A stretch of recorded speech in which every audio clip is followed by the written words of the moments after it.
ماہ رمضان میں آقا کریم صلی اللہ علیہ وآلہ وسلم کی نمازیں بڑھ جاتی. اس کی ایک صورت یہ ہے کہ آقا کریم صلی اللہ علیہ وآلہ وسلم نے ارشاد فرمایا جس شخص نے ایمان کی حالت میں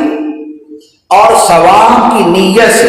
ماہ رمضان کی راتوں میں قیام کیا، نمازیں پڑھی، اللہ تعالیٰ اس کے پچھلے سارے گناہ معاف فرما دے گا. یعنی جو تراویح پڑھنے والے ہیں، جو رات کو قیام کرنے والے ہیں، فرمایا کہ اللہ تعالیٰ اس کے پچھلے سارے گناہ معاف فرما دے گا. یہ تو ایک جنرل قسم کی ترغیب تھی کہ سب کے لیے بیان فرمائی،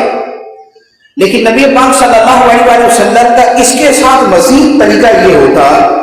کہ آپ انفرادی طور پر بھی لوگوں کو رمضان کی راتوں میں جاگ کر عبادت کرنے کی ترغیب دیا کرتے تھے. تو گویا سیکھنے کی باتیں دو ہوئی.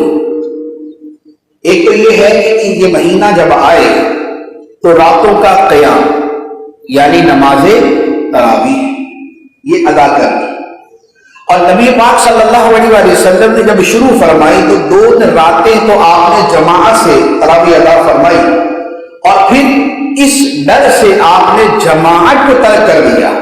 کہ کہیں اللہ تعالیٰ اسے فرض نہ فرما دے،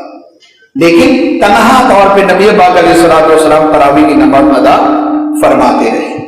تو اب رمضان کے اندر ایک کرنے کا عمل یہ ہے حالت ایمان میں اور ثواب کی نیت سے تراویح پڑھی جائے،